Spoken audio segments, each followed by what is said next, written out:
الشیطان الرجیم بسم اللہ الرحمن الرحیم۔ الحمدللہ قربانی کی آمد ہے اور آپ دیکھ رہے ہیں کہ قربانی کے جانور بھی الحمدللہ یوسف پلازا بلاک 16 فیٹلٹی ایریا میں آ چکے ہیں اور ہمارے ساتھ مبلغ دعوت اسلامی بلال قادری اتاری موجود ہیں اور قربانی کے حوالے سے انشاءاللہ ان سے سوالات کریں گے، اور آپ کی بھی اگر کوئی سوالات ہوں تو آپ کمنٹ سیکشن میں بالکل ہم سے کر سکتے ہیں۔ الحمدللہ بلال بھائی، السلام علیکم ورحمۃ اللہ وبرکاتہ۔ وعلیکم السلام ورحمۃ اللہ وبرکاتہ۔ بلال بھائی کیسے مزاج ہیں آپ کی، کیسی طبیعت ہے آپ کی؟ الحمدللہ اللہ کل حال اللہ کا فضل و کرم۔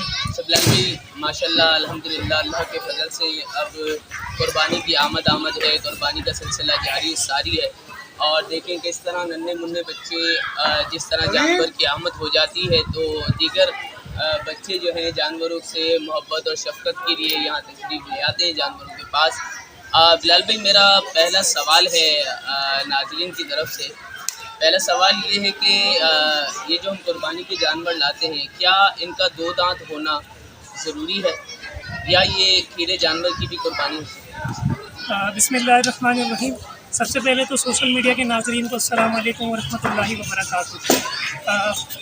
دو دانت کا جو جانور ہوتا ہے یہ شریعت میں یہ مطلوب نہیں ہوتا، یہ بات اچھی طرح یاد رکھیں۔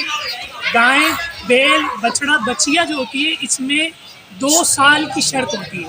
اگر جانور 2 سال کا ہو گیا اس کی قربانی جائز ہے۔ عموماً 2 سال کا جو جانور ہوگا وہ 2 دانت کا ہی ہوگا۔ یہ پھر یاد رکھیں، عوام میں غلط مشہور ہے 2 دانت کا جانور ہوگا تو اس کی قربانی ہوگی، 2 سال کا جانور ہوگا تو اس کی قربانی جائز ہے۔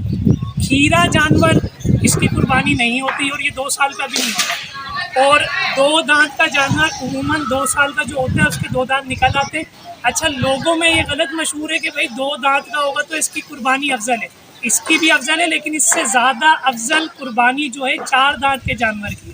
تو اللہ کریم ہمیں شرائط جو ہیں قربانی کو سیکھنے کی توفیق عطا فرمائے۔ اس کے ساتھ ہمارے ماشاءاللہ سید علی رضا بخاری اتاری قادری ہمارے ساتھ موجود ہیں، ان کے توسط سے میں عرض کروں گا۔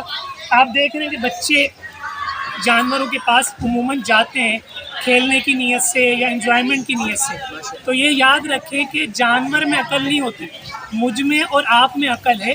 اپنے بچوں کو جانوروں سے دور رکھیں۔ تیسرا اس میں ایک اور میں علی بھائی کے توسط سے عرض کرتا چلوں کہ آج حضرت اسماعیل علیہ السلام کی قربانی کی برکت کی نیت سے ہمیں کاٹا نہیں جاتا، ہمیں ذبح نہیں کیا جاتا، تو ہمیں چاہیے جب جانور لائیں اس کی خوب دیکھ بھال کریں۔ علماء نے تو فرمایا کہ 70 مرتبہ اس کو کھانا پیش کریں۔ 70 مرتبہ سے مراد یہ نہیں ہے کہ دن میں 70 مرتبہ آپ کھانا دیں، 70 مرتبہ سے مراد ہے کثرت سے کھانا دیں، یعنی جانور مانگ نہیں سکتا تو اس کو جب آپ کو لگے کہ بھوک لگ سکتی ہے اس کو آپ کھانا پیش کریں اور اس کو بھگائیں نہیں۔ حضرت اسماعیل علیہ السلام اگر قربانی نہیں دیتے تو باپ اپنے بیٹے کو ذبح کر رہا ہوتا، تو کیا باپ اپنے بیٹے کو بھگاتا؟ نہیں۔